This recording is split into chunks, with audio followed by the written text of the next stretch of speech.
Welcome to She Blaze, where we're bringing you cannabis culture from a woman's point of view.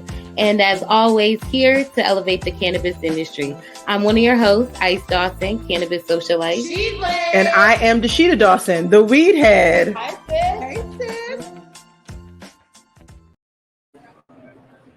Hey, sis. Hey, sis. On today's episode of She Blaze, we are premiering season 6 like we never left. We're going to discuss the good with some progressive legalization, the bad, like reversing the people's choice, and the downright ugly of 2022 with the Democrats stalling for us to move forward. Wow. Oh my God. I cannot wait to get into it. But of course, we have to start with our high of the week. Yes, and it's the high of the week because we've been gone for so long. And just in case you guys have missed us, just so you know, we put all the links in the comments. We also put the comments on the screen. So if you got something to say, definitely drop it in the comment box when you see this live. Yes. Okay. So we have the high of the week. So that means we got multiple goodies for you. Yes. And we have our little stage here. So we are going to play for just a little bit. Okay. Until she shuts me down. So we can get into the good, the bad, and the ugly. For sure. So, bam. We won an award, so bring it out, let them know, bring it to the front. Yes, and it comes with our name. We also are in front of a live studio audience, you guys. Oh my goodness. I almost forgot. I thought I was back in the room, not. So that is super exciting. We are bringing She Blaze live in front of a studio audience as well. So we are live at Cannabis World Congress and Business Expo in New York. And now this is like year 7. We've been doing this a minute, and what a full circle moment. And to bring back the gold, honey, this is the Award of Excellence in Video Podcast. So you see us, we see you, and we see this too. Okay. Right. So put that back, you know what I'm saying? What else we got? All right. So we stay lifted, literally. As we bring out Stay Lifted accessories package, and it comes with some great goodies. So this is a coffee mug that has a bowl connected to it. First of all, it's pink and green, so shout out to my swords, because you know I purposely picked this one. Yes. But a bowl connected to a coffee mug. Yes. Like I feel like she designed it for us. Nice. Yes, because all we drink is coffee and cannabis. Yes. We have coffee and cannabis. My coffee. Yes. My cannabis. Yes. Oh, I also have one as well. Hey, so you know. Yes. We'll be wearing these. We'll probably be using these future. Well, I kind of like this as like a stationary accessory. I'm probably, that's. She's like, she's not trying to wash it out. She doesn't want to have to clean out. No, I get it. No. It's going to collect revenue. And I'm clumsy, and this actually feels like real, like porcelain. Oh, no, it's heavy. Yeah. So I don't want to break it. In fact, I'm like, can we put it on this side, maybe? All right, you're doing too much. But we're gonna bring out this lips ashtray. So this is really cute. This is what I'm using, y'all, because I stay with the joints and the blunts. And so having an ashtray is so necessary. And it's lips. It's really hard to find cute ashtrays in the smoke shop, if you know what I mean. You can only have so many Bob Marley ashtrays, OMG. So this is all still part of Stay Lifted. Yes. Stay Lifted is actually a Black woman-owned brand. Crystal Bush is out of Philadelphia. Shout out to Crystal. She's doing a lot of things, including Free My Wee Man, which is a concept. But Stay Lifted is where we get to be cute with cannabis accessories. We got a little bit more going on over here. So I actually got the Stay Lifted smoke box. It comes with the Lifted AF papers, and that ring joint holder.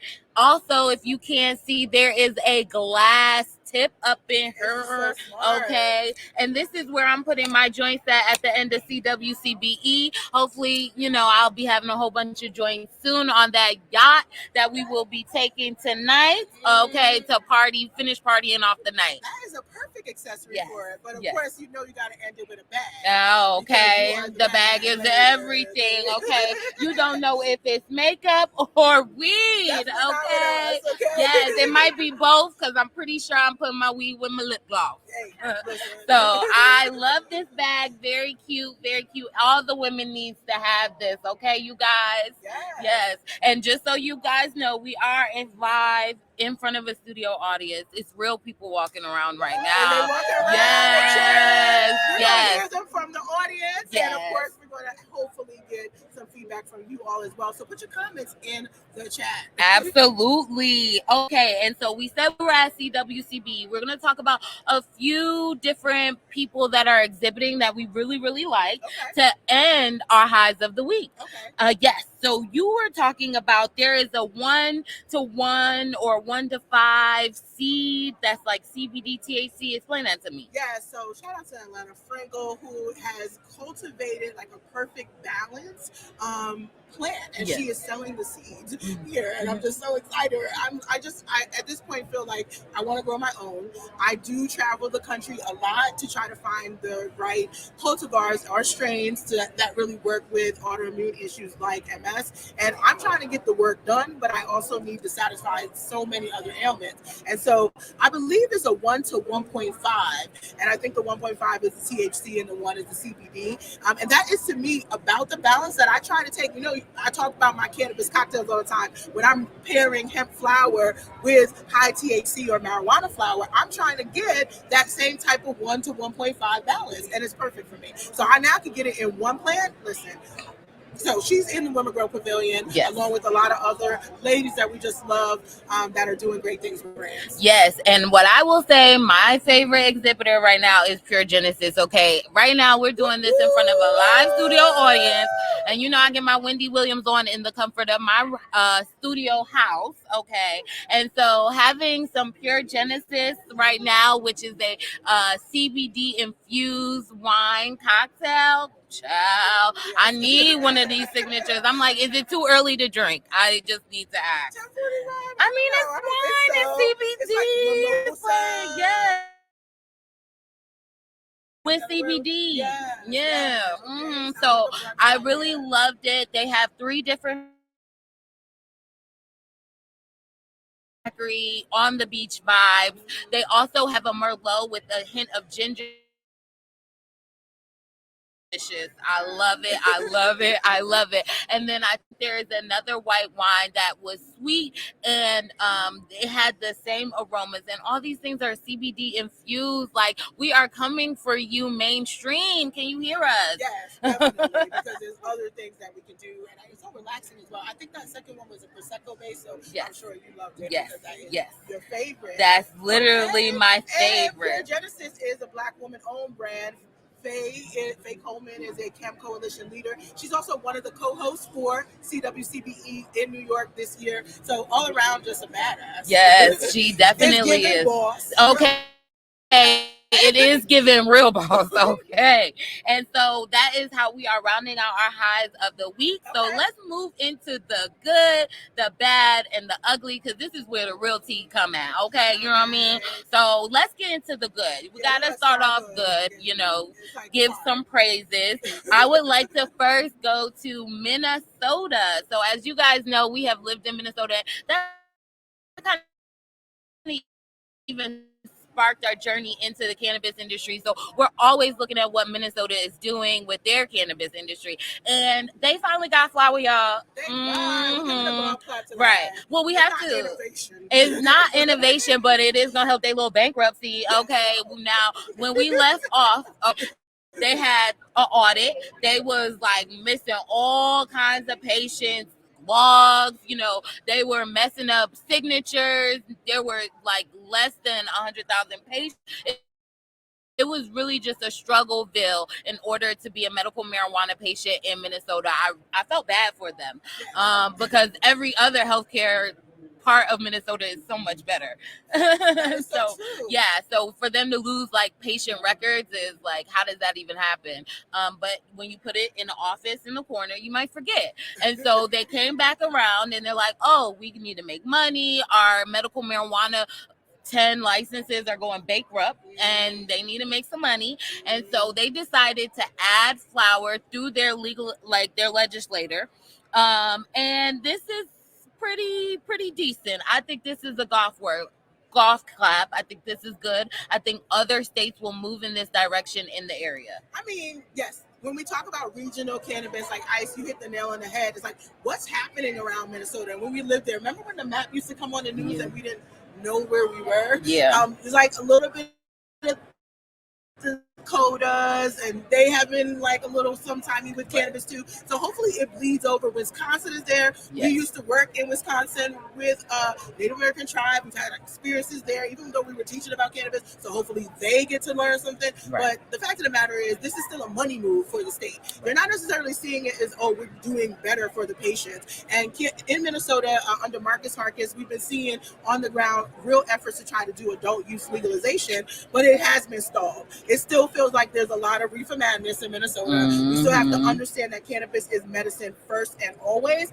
And I think that's why I want to call it a good. It's a good for that upper middle part of America. But when you have it be like South Dakota or North Dakota as your neighbor, it's like, anything above trash is going to be good. And so in this case, I do feel like this is kind of like... Well, they like to think they're going to stop importing from Canada. So we'll see how that goes. Okay. I also think it will help maybe South Dakota, who is like, they don't have no cannabis, nothing, even though they voted on it and they voted for it. I think it will put a little bit more fire under other people's butts, because you do have Illinois on one side, you got Michigan, so they're seeing the revenue, they're seeing the people move to go get jobs over there, and Minnesota doesn't like that. Minnesota's going to want to compete, and once Minnesota turns on, you're going to see South Dakota, North Dakota, and Wisconsin move accordingly. Okay, well, listen, I'm learning. And let's keep going on to some money making and some innovative new moves. And we're going to talk about New York, of course. Yes. And New York is doing some really cool things, some dope things. They just released a bunch of licenses, okay, y'all, and like real cultivation license. We actually getting real flower, big apple flower. I'm ready for it. I'm here for it.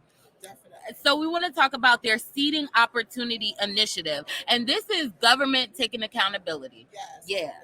Yes. Well, that's always what we're talking about, and especially with cannabis regulators of color. Shout out to Rafi in the audience. We always got people in the audience represented. But Chris Alexander is doing some real innovative moves. And again, I always like to look at it as a Rubik's Cube, right? We're trying to figure out how to solve this puzzle of government accountability because of real damage that has happened over the last many decades, and it's not going to happen to solve it in a couple of years. Right. And so his first stab at it is trying to look at how do we get together a sort of wraparound turnkey program to give people retail licenses very, very quickly. People specifically who have been previously arrested and or incarcerated, those most harmed, the nucleus of the problem, of the heart of this war on drugs, and or those people who have been closest to them, a parent, a sibling, a spouse. Yep. And in fact, we've been in the comment period since he dropped that, or the office dropped it. And it's been very debatable as to whether it will do well. But since no one has a crystal ball, and honestly, because of how long we've been in the industry, I feel like our track record for guessing and having forecasts is pretty good.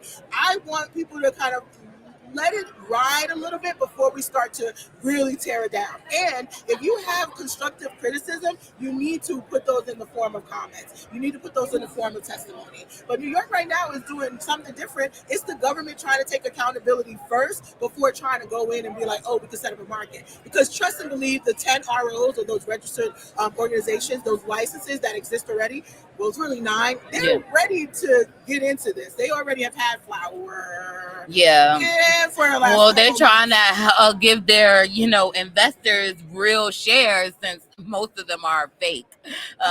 So I feel you, but you said a very, very important word that we are missing, and I just want us to rewind it back. You said that it's turnkey retail. So we know at the history of legalization in California, there was no turnkey. You got these social equity applicants and license, and then they're going to figure it out and it's going to happen. And then what did we see? Basically 2 years, 3 years, 4 years, they weren't able to get their store and running, and they were losing money very, very quickly. So when you say turnkey, that means it's immediate for people to move on in there. It's definitely as close as you can get, and I think that's what makes this innovative. It's also based off of a $200 million fund. That's a public-private fund that was established by Governor Hochul within the budget. A lot of people expected that fund to be used in a way that everyone could decide on their own. And in some ways, what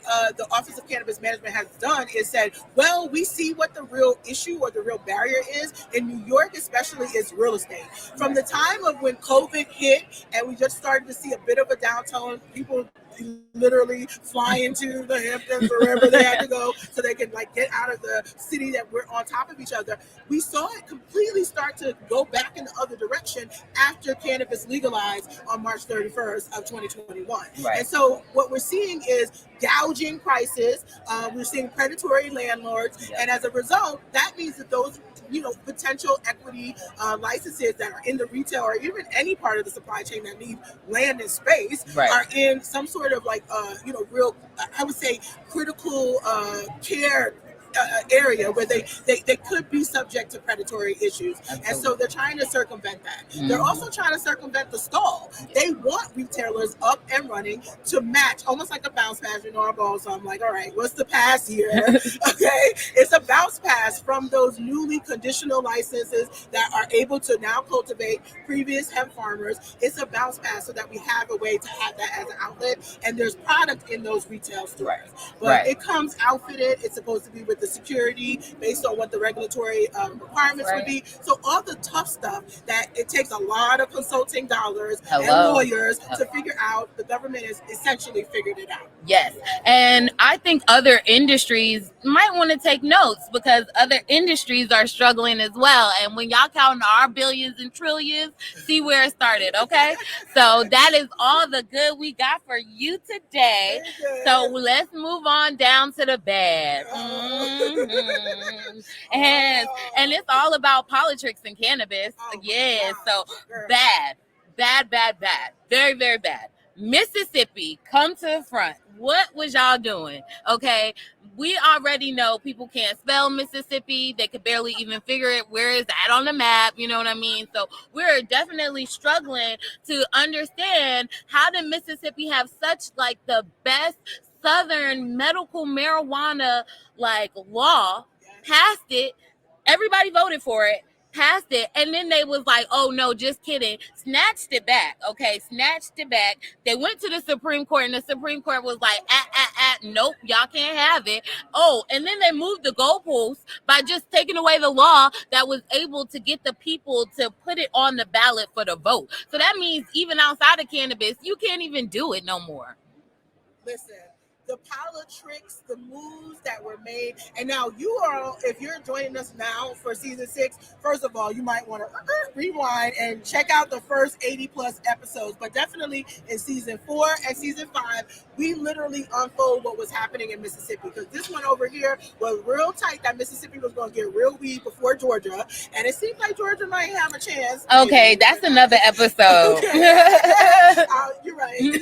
That's too much tea for them. I'm not even trying to do 50 minutes. I'm trying to be here for 45 because they said Red Man coming, Eric Adder coming. I'm trying to see them through the door, okay, honey? So we got to hurry up through this episode. You know what I mean? So we can't even go there, but we could go to Mississippi because they did have real flower. They had the home grow. They had the ability to have tier licenses. They had caregivers, delivery. Literally the people got together and was like, what's the best part of all these medical marijuana programs in this country? We're going to pull it and make it Mississippi-fied, and they passed it, and Mississippi played them. I'm really mad. So when you go back, you'll know why, but it was a very clear government error and just not, again, doing the administrative leadership and accounting that needs to happen, and then they basically rolled it back. They can't even make that chance again to do a ballot initiative. And what was the worst part is then the legislators came together and they pieced together pieces of a really subpar version. trying to now convince us that they gave the people what they want. That's the politics that I can't do. Yes, and they already politricked them one time before with the actual vote, and they didn't trick them, and so they tricked them again. It's like, what in the meme? It's like what the people wanted versus what the people got. Yes. And so let's talk about what the people got, y'all. So like she said, go back to the old episodes, because we did do a deep dive into Mississippi's medical marijuana program and how they had it happen. Yes. So what they got is, to qualify, a patient must have an established relationship with their doctor in order to be prescribed the MMJ card. Now, we know when we have gone to other states to procure their MMJ card, that's not what it gives. It basically gives the doctor that has a certification in cannabis that's able to give a recommendation for MMJ card. That's probably the most hurdle I've had. Right. You know? Especially after you're able to do telemedicine now. Right. It seems to be a little bit more lenient. And in some cases, it's not specific ailments. Nope. It's just whatever you and the doctor decide. And there are specific ailments. There are a list of them. And you know how we do. We put the links to everything because we like receipts over here, honey. And so I will give you the receipts to what Mississippi medical marijuana programs have now going on in their state. And basically, it's like they must then, after they take it from the doctor, they must then go to the health department and get it certified for $25. Well, $25, thankfully, is price point all right. The issue I have, and I know we talked a little bit about this, and maybe I'm listen, there are a lot of messy states. Is this the one where you have to use an opioid first? You have to try it first before you can get your medical card? That might have been one of the Dakotas, because there's actually states that are doing that. So I want to double check that, and we'll circle back. But yeah, for me, Mississippi has been bad because it totally tricked the people. Yeah. People got it in, did all of the right steps, and then it totally tricked them. They definitely tricked them. And then they tricked them with the weed, y'all. So let's go into the medicine, because we know cannabis is medicine. So let's hear how they're giving it to them. They pull in some Florida stuff by giving them a flower cap of not exceeding 30% of THC. Though we know the science and we know that it's not like a real thing. It's just like they're going to attempt to stunt the growth. We also know that testing facilities haven't quite figured out the real exact data on being able to always tell in each batch how much THC is in the product. You are being real nice on the shade. They haven't figured it out. It's basic science. The fact of the matter is, there's some people that are just straight up flat out lying.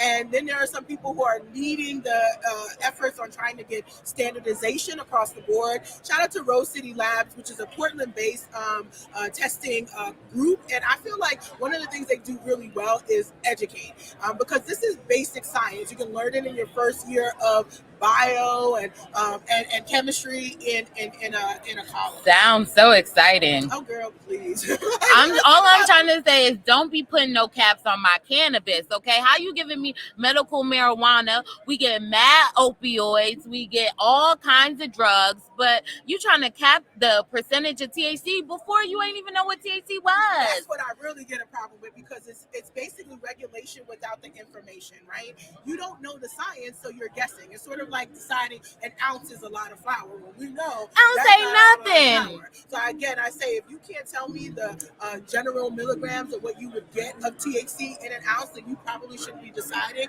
what that limit is. Okay, please tell them, and tell them to keep your hands off our concentrates, because they cap that as well. Listen, that's where I really I'm like, how y'all capping the?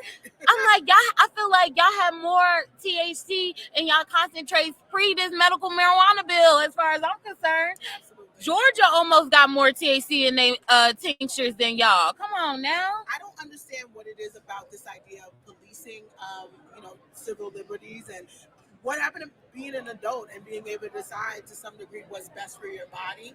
And I feel like all of these caps are all just about still control, government control. The government capping, how about that? Because they capping it at 60%. Can you imagine buying a tincture that's already expensive as heck? Okay, that shit is expensive as hell. Okay, and it's only 60% THC. Oh, try again. No. Try again. No one's gonna buy it. They don't know what you're using it for, so not only will no one buy it, and then no wonder why their market's not working. they also will not. I don't feel like they're not going to convert new people to the. No, they're gonna go back and get their tinctures where they've been getting their tinctures from. And so the last little part I really want to bring out about Mississippi's medical marijuana fake program, because this is like fake. This is not a real program. What they had before, real program. What this is some bullshit. And like it's really bad. It's really bad. And this last part really offended me. So in order to be a dispensary staff, y'all, they have to complete 8 hours of educational training. I could respect that. Don't know where they completed from. Don't know who. If they're the people that's educating us on the caps, they don't need that 8 hours. And then they have to have get a work permit for $25. But then the last part really whack. You cannot have any felony convictions in order to work in a dispensary in Mississippi. Now, tomato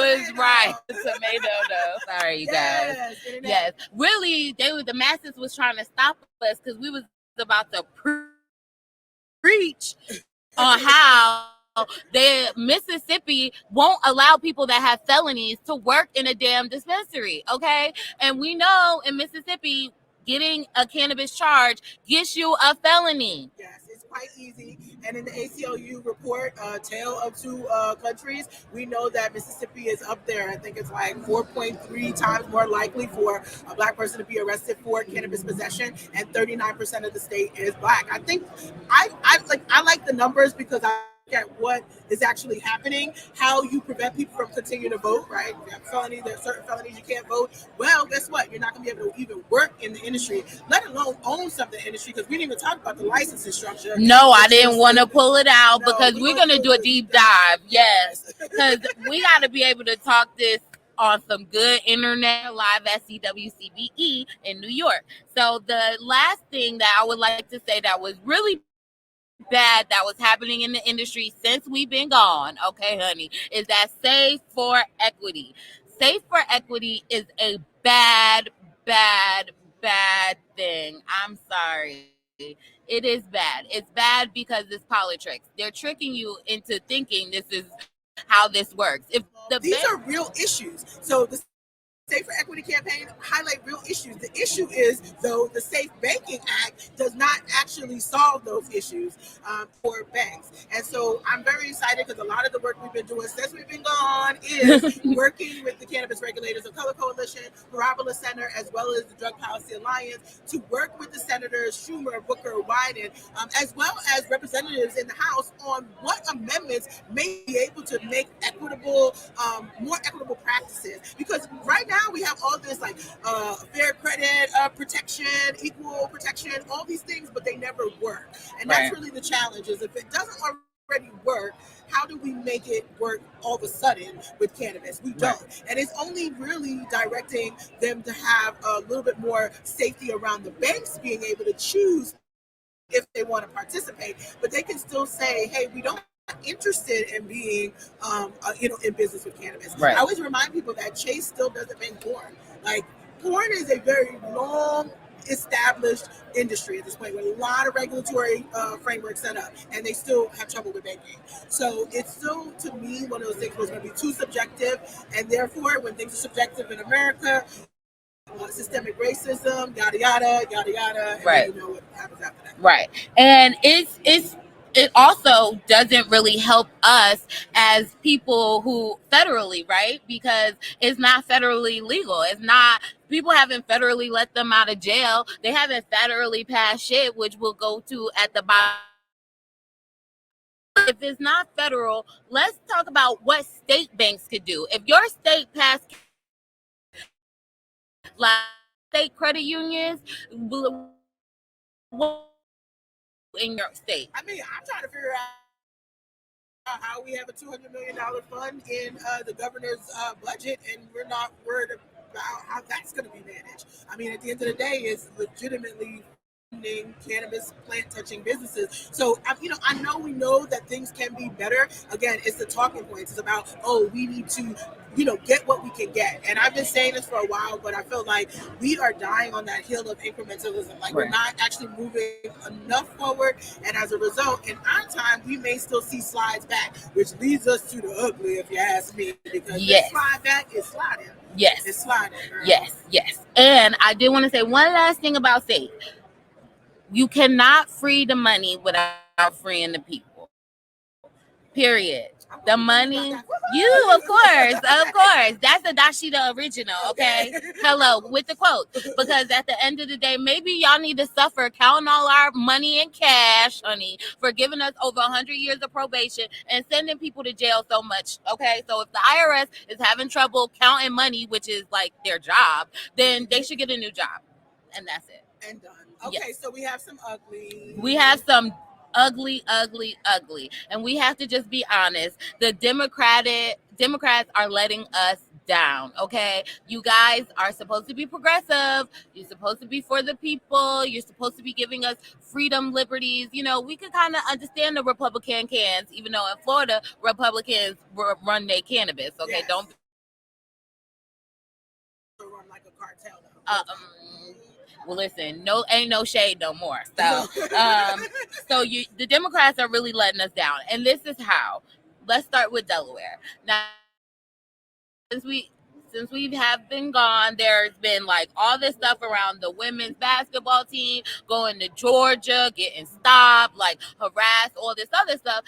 We talk about like Brittany Gardner, I think, the Griner that is in Russia, getting stopped for cannabis. All these cannabis things are happening, and they're like, oh my God, what if they were home? They would go to jail too. And so Delaware, as we bring it back to that, we want to just remind people that Delaware is decriminalized. Yes. It does have some medical marijuana, right? But it doesn't have enough hardiness in it. And so what their governor did was veto a legalization bill that got passed in their government, and for adult use marijuana. And what makes it worse is because he's a Democratic governor, right? Yes. And a Democratic majority legislation. So yes. Legislature. The reason why I put up my air quotes for legalization is because this bill is not really a legalization bill. In my opinion, it's like what decriminalization should be. They have been decriminalized since 2015. It is your standard decriminalization where they tell us to wait. Again, going back to telling me how much I can have on me and not. You determining when I'm becoming a trafficker of it versus a personal user of it. I don't want the government to necessarily dictate that. But they have weights, and it's about, how many times and fines, as opposed to you can just have it. But this bill that he vetoed, which passed with a pretty large majority, it basically just allows you to give away an ounce. Right. So it takes and it really capitalizes on the real diversity in cannabis. The strain I might have might not be the Cote d'Ivoire the strain you have. I might want to trade and give you a little bit of this. Maybe I grow this better and you grow that better. But the fact of the matter is, real decriminalization means that I'm growing it at home. I'm able to give it to whoever I want.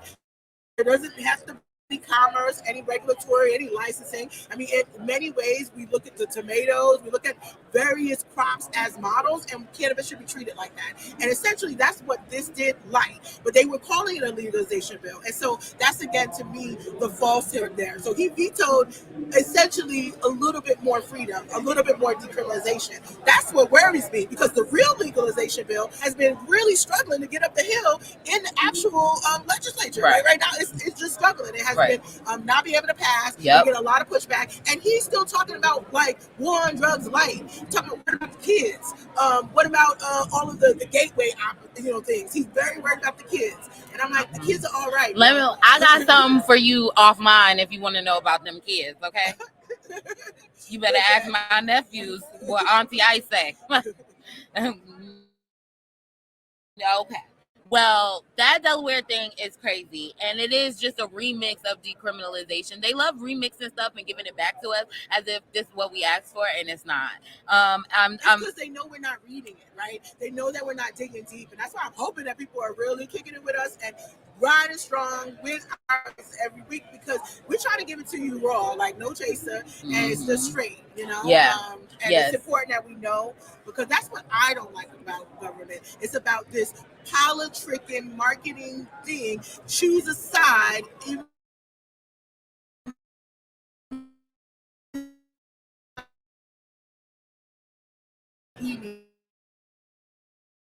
Exactly. Super POLITRICKS.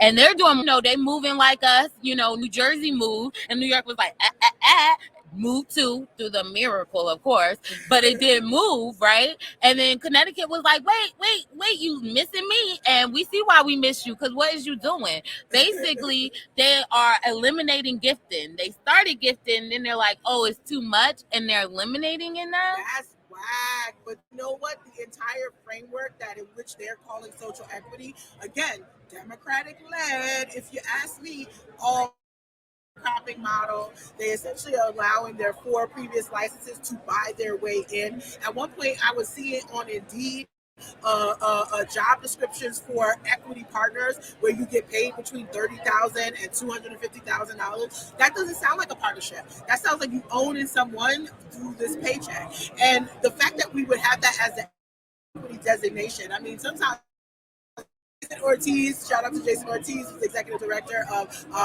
SSDP. I just feel like we wind up having so many back and forths that are like more trying to make light of what is really a crazy situation. They also have an arm that is like literally supposed to be strategic investing arm, and this arm is tied in a public partnership, right? Public-private partnership with the government is meant to help build and invest, and they're investing in companies outside of Connecticut to come in and flood the Connecticut market. They had an open application with a quote-unquote lottery process, and here we think there might be somewhere between 30 and 40 licenses, and they can keep going, but there was over 15,000 applications put in.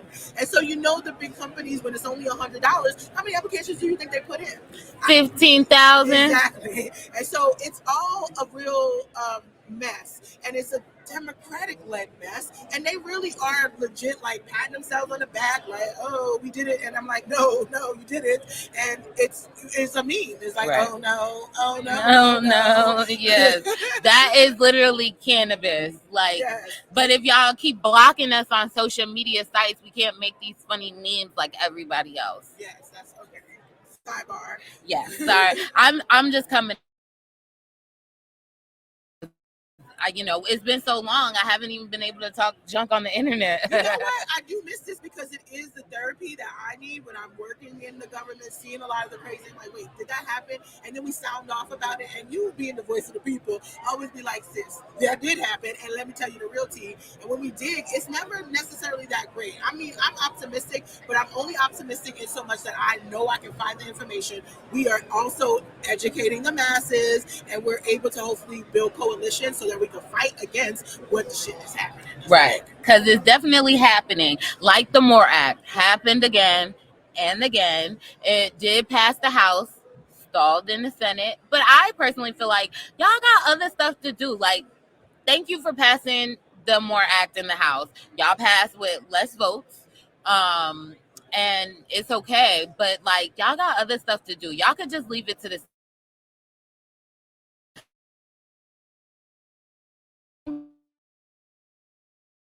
safe,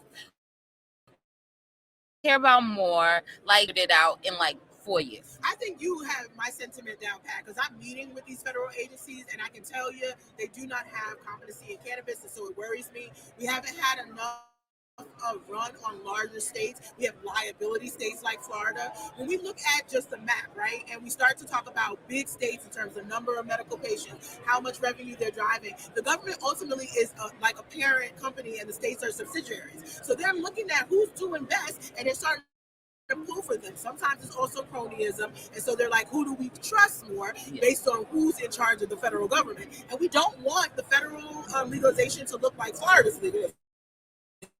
That's why it's so important that states like New York, New Jersey, this whole Northeast area, even Connecticut, figure it out. But when Connecticut comes out and in places like this, it starts to worry me. On the federal level, it was disappointing to hear so much sliding back. It got less votes. So to me, again, another basketball reference, if we blow somebody out by 40 and then the next time we play them, we only win by 10, we're not getting better. I'm not necessarily saying. Right. I'm like, what happened? Right. And what happened is we got a lot of people still doing war on drugs. We are sliding back.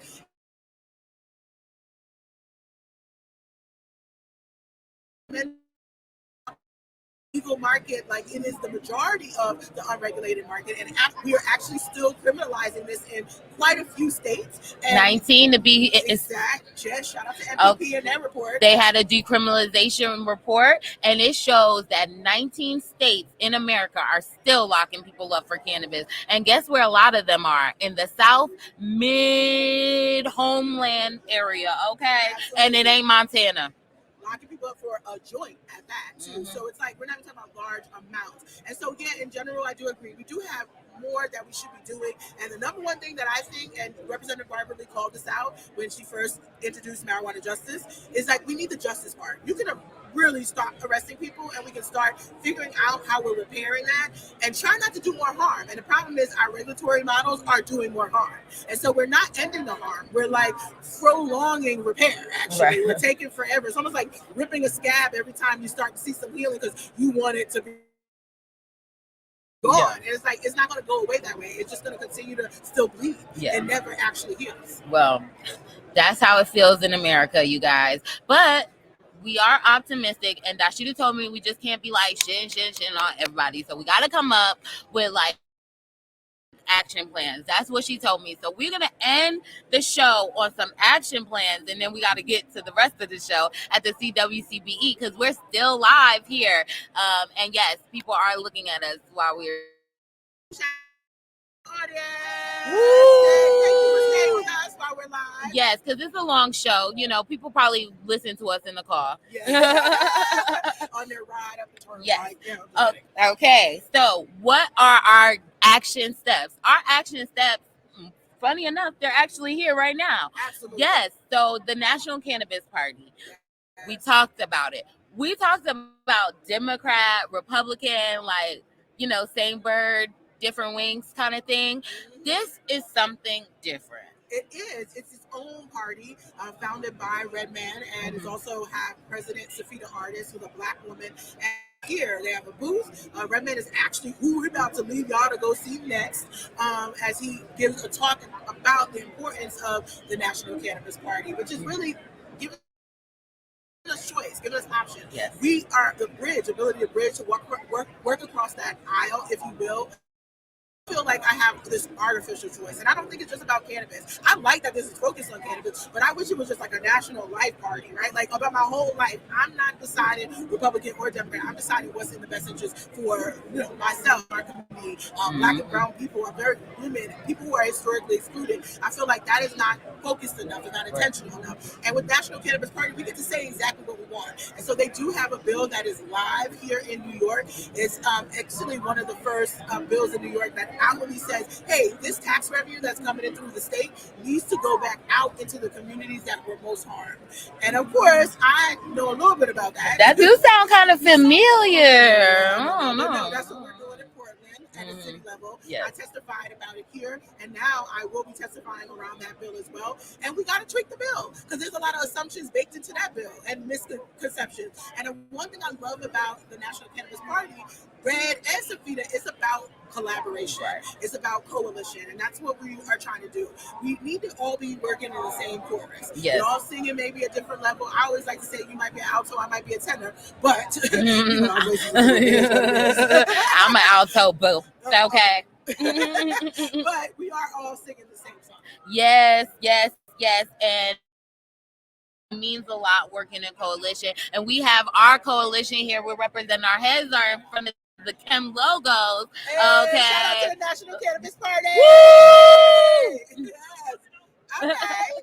They are getting ready to go on stage, and of course, that's our cue that we probably gonna be getting on stage. Okay, so we had to shout out our it's behind your head. Yeah. We had to shout out our coalition that we are partnering with Cannabis Health Equity Movement, and that is all about your life, for real, for real. And we have so many arms and so many bridges, and it does mean a lot to work with people that want to work with us, that we want to work with, to build together a better cannabis and absolutely be able to demonstrate it, because I'm tired of just telling people, and I know I agree with Red that sometimes you come to these conferences, we talk, but what are we doing? Cannabis Health Equity Movement is doing is working in complex integration. You know me, I'm like a mad scientist about this strategy, but it's BIPOC leaders across all areas, multiple sectors: medical, regulatory, seed to solution, farming, agriculture, education, communications. The fact of the matter is we are assembling like a Power Ranger, a Voltron, whatever you want to use as your reference, to make sure that we get this right.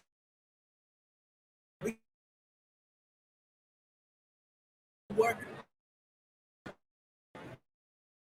public summits are to move it, and if we are able to pilot and show how it works, we have a much better job, a much better opportunity to really do it on a bigger scale. Absolutely. So this, you guys, that is our show. Hey! Remember to drop your comments in the comment box. Share us, and you can follow us on Instagram at she_blaze. You can watch us on YouTube, Spotify, hear us on Apple Music too. Listen, check it out at the WeedHead.com.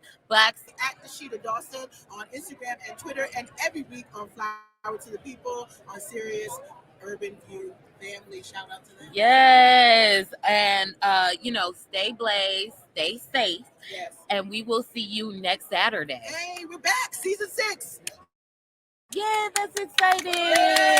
Thank you to our studio audience and the people that's watching us when we are just looking at us crazy. It's double clip. Thank you.